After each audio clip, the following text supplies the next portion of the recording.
새로운 꿈을 찾아 이 나오미는 남편과 두 아들과 함께 이 머나먼 이국 땅인 모압 땅으로 긴 여정을 떠났습니다. 그러나 나오미는 모든 것을 잃고 혼자가 되어 이 며느리 룻과 고향 베들레헴에 돌아오게 됩니다. 나오미는 가족도 재산도 잃었을 뿐만 아니라 심지어 자신의 이름마저, 자기 자신마저 잃었다고 처량하게 고백합니다. 나를 나오미, 이 기쁨이라고 부르지 말고 마라, 괴로움이라고 부르라. 깊은 상실감에 젖어 있던 나오미는 이 대인기피증과 극심한 무력증으로 괴로워하면서 몸져 누웠습니다. 삶의 불꽃이 거의 다 꺼져버린 그런 상태였습니다. 그런데 며느리 룻이 이삭을 주우러 나갔다가 한 에바, 약 22리터나 되는 엄청난 양, 이 두 여인이 2, 3주나 먹을 수 있을 그런 보리를 가지고 돌아오는 장면을 목격하게 됩니다. 이 놀라운 광경에 호기심을 느낀 나오미는 관심을 보이며 19절에서 이것저것 물어보기 시작합니다. 어디서 이 많은 보리를 주었는지, 어디서 일했는지, 룻을 돌보아준 사람을 축복하자 이 룻은 그 사람이 보아스라고 대답합니다. 보아스라는 사실을 알게 되었을 때 이 거센 인생의 풍랑에 완전히 꺼져버린 줄 알았던 나오미의 삶의 불씨가 다시 타오르기 시작했습니다. 왜냐하면 우연이라고 생각했던 그 모든 사건의 배후에 하나님의 다스리심과 인도하심이 있음을 깨달았기 때문입니다.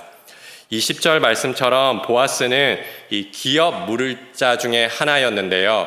보아스를 통해 잃어버린 땅을 회복하고 끊어진 가정의 대가 이어질 그런 소망을 발견한 것입니다.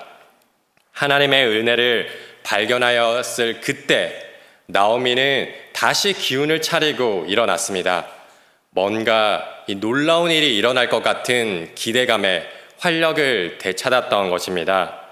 이처럼 하나님의 분명한 약속, 우리의 삶을 붙드시고 인도하시는 은혜의 하나님을 발견하게 되면 시리에 빠지고 이 삶을 포기하였던 사람도 생기를 얻게 됩니다. 다시 믿음의 여정을 힘차게 달려나갈 그런 용기와 소망을 얻게 됩니다. 그런데 얼마 가지 않아 우리를 걸려 넘어뜨리게 하는 그런 큰 걸림돌을 만날 수 있는데요. 그것은 우리의 기대와 달리 현실은 여전히 변함이 없다는 냉혹한 사실입니다.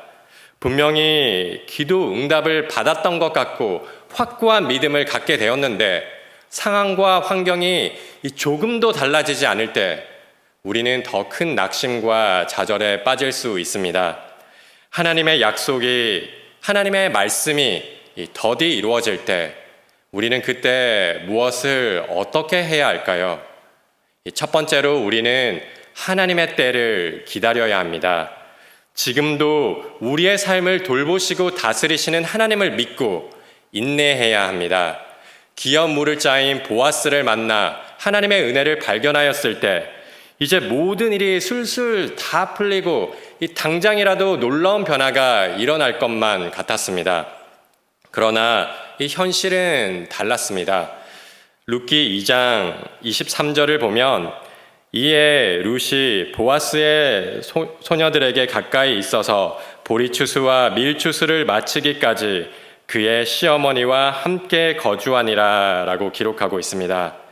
이 보리는 6월절쯤인 3월과 4월, 밀은 오순절쯤인 이 5월에서 이른 6월에 추수하였습니다. 따라서 이 룻이 보리추수와 밀추수를 마치기까지 일했다는 것은 이 6주 혹은 7주 동안 이삭을 줍기 위해 보아스의 밭에서 계속해서 일했음을 뜻합니다. 그런데 그 2달 동안 이 가정에 아무런 일도 일어나지 않았던 것입니다. 친족 보아스를 만난 것은 분명히 하나님의 응답이었고 은혜로운 섭리의 손길이었지만 그 다음 진도가 기대처럼 빨리빨리 나아가지 않았던 것입니다. 처음에는 이 룻도 그저 생계를 위해서 밭에 나아갔을 뿐입니다. 그러나 시어머니 나오미를 통해 보아스가 친족이며 기업 물을 자 중 하나라는 사실을 알게 되었습니다. 아마 룻의 마음에도 하나님의 계획에 대한 기대와 소망이 싹 텄을 것입니다. 아마 나오미와 룻은 밤새도록 잠을 이루지 못하고 설레는 마음으로 이 미래를 꿈꾸었을지도 모르겠습니다. 하지만 이 하루가 지나고 또 일주일이 지나고 한 달이 지나도 이 가정에 아무런 일도 일어나지 않았습니다.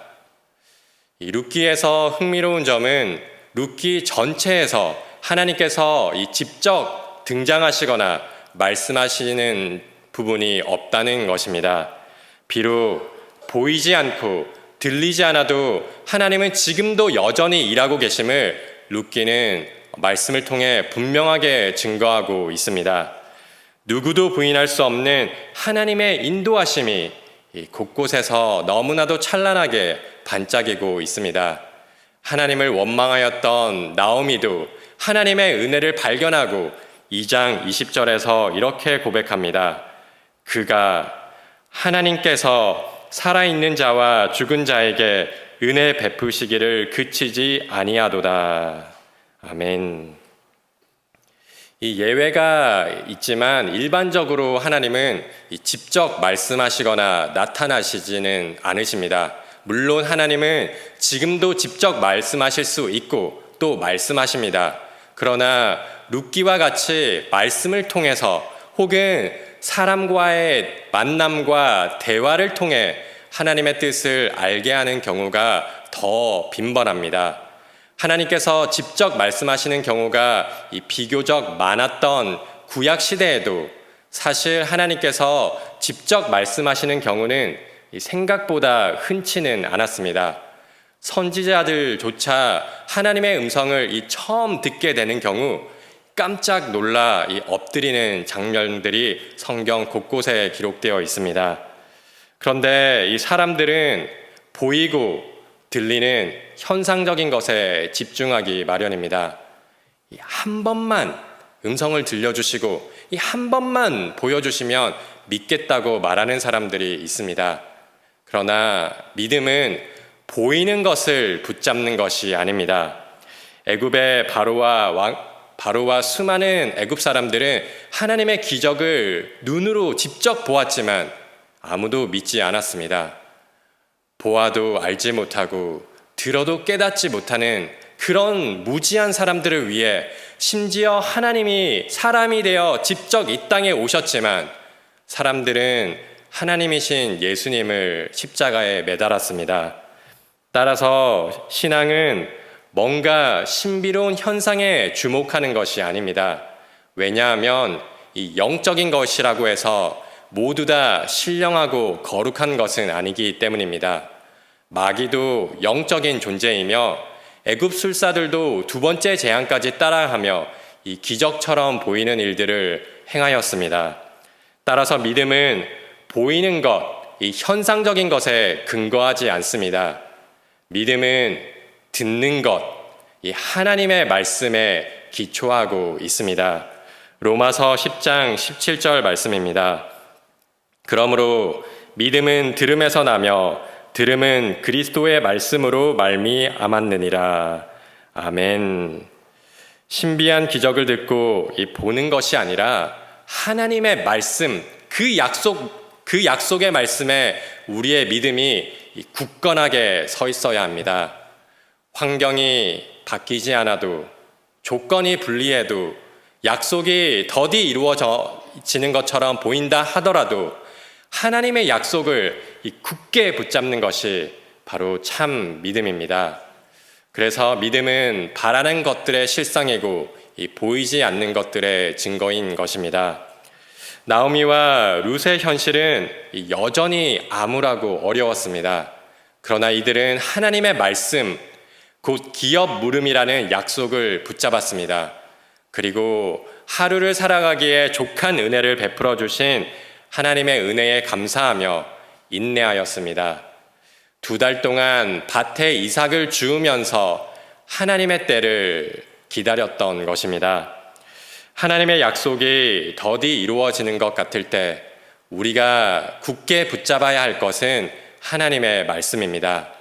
왜냐하면 상황과 환경, 조건은 변하지만 우리의 생각과 우리의 감정은 요동치지만 하나님의 말씀은 변하지 않고 영원하며 그 약속은 반드시 이루어지기 때문입니다.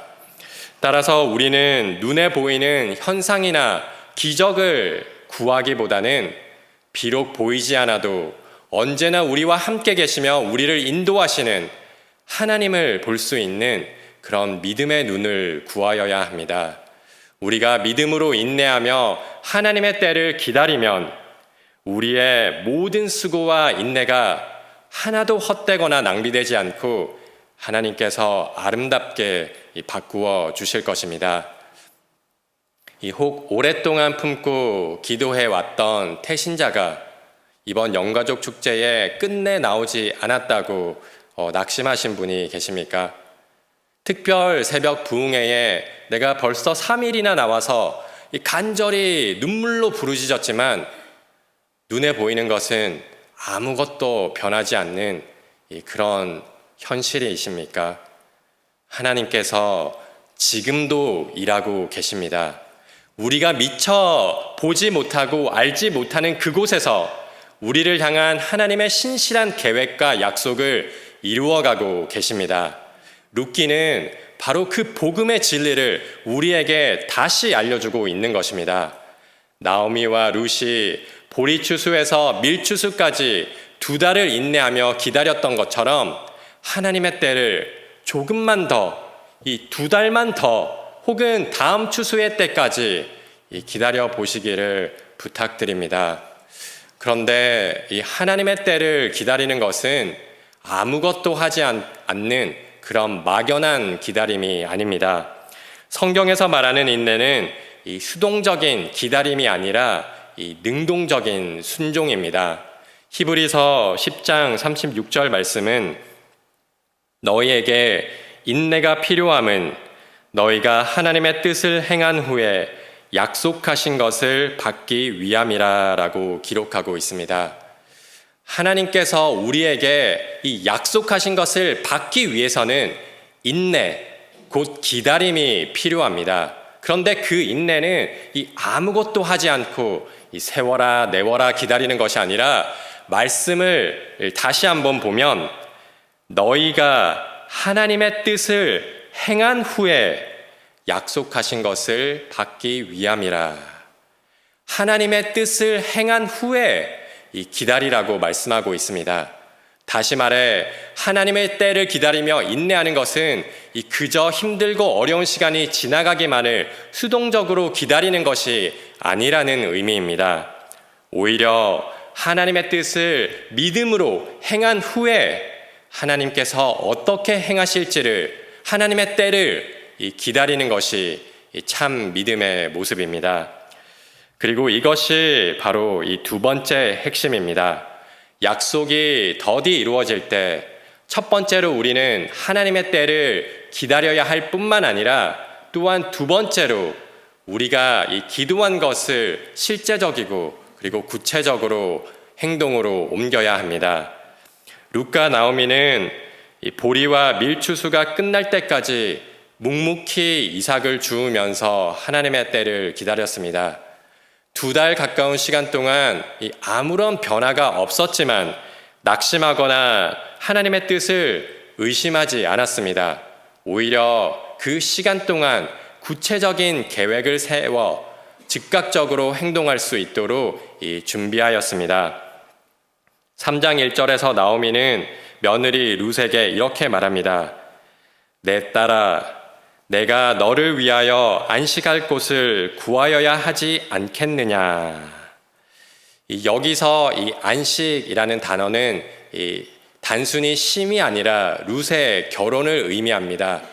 그래서 이 단어는 룻기 1장 9절에서 쓰인 위로라는 단어와 동일한 단어인데요. 1장 9절에서 나오미는 2 며느리에게 여호와께서 너희에게 허락하사 각기 남편의 집에서 위로를 받게 하시기를 원하노라라고 말하였습니다. 룻을 위하여 이 하나님께 이전에 기도했던 내용을 나오미가 이제 행동으로 옮기려고 이 구체적인 계획을 세웠던 것입니다. 3장 3절 말씀을 보면 나오미는 며느리 룻에게 목욕하고 기름을 바르고 의복을 입고 오늘 밤 타작 마당으로 가라고 말합니다. 이 목욕하고 기름을 바르고 의복을 입으라라는 것은 이제 남편을 잃은 그 애도의 기간을 끝내고 새로운 삶을 시작하라는 의미입니다.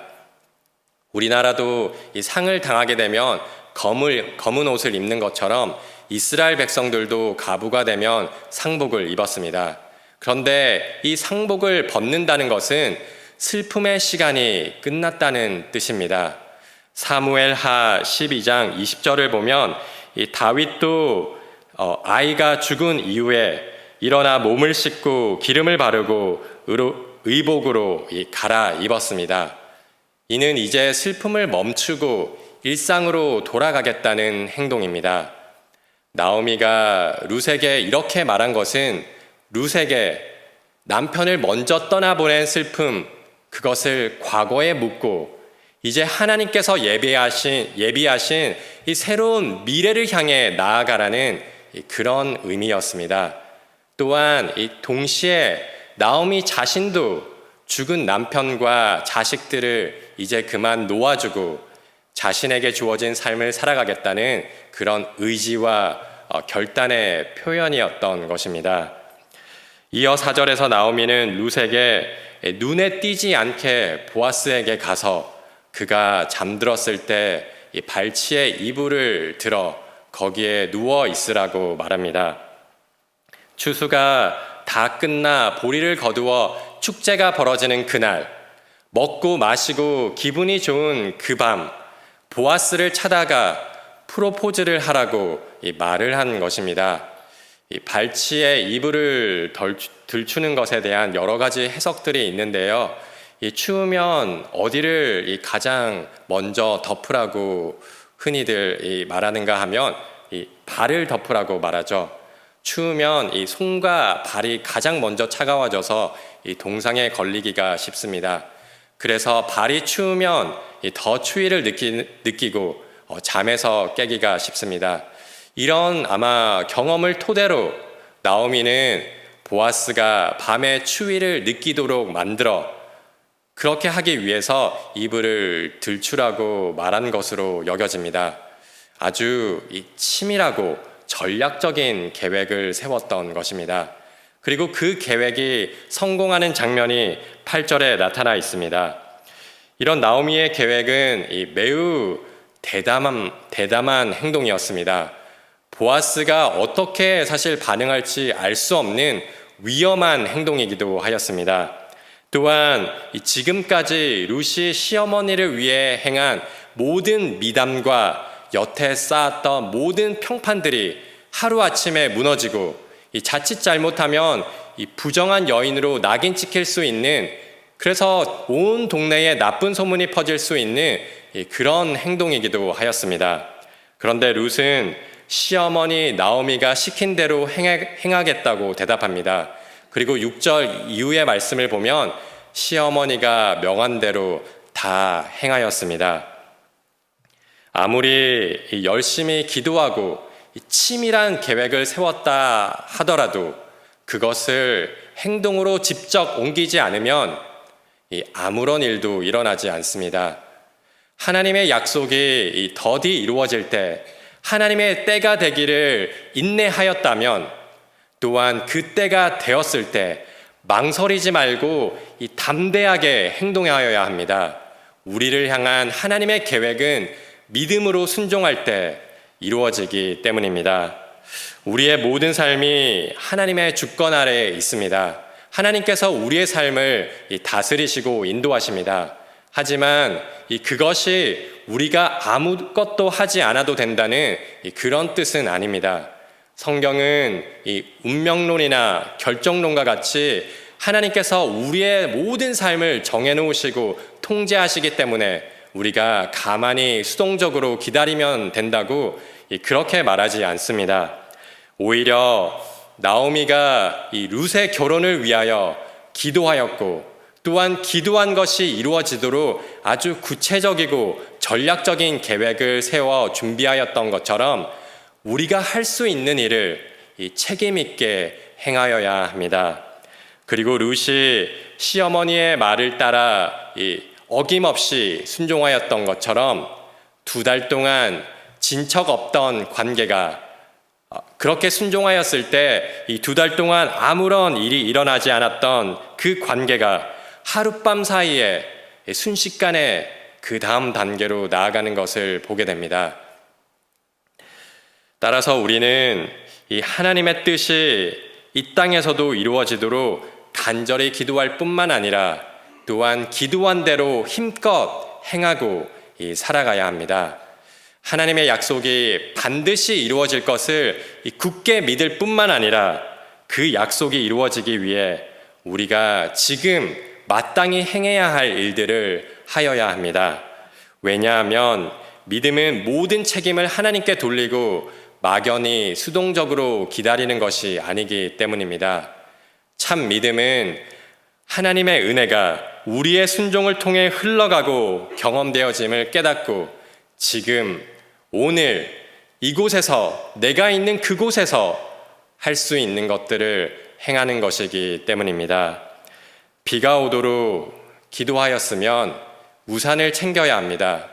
물고기를 잡도록 기도했다면 그물을 던져야 합니다.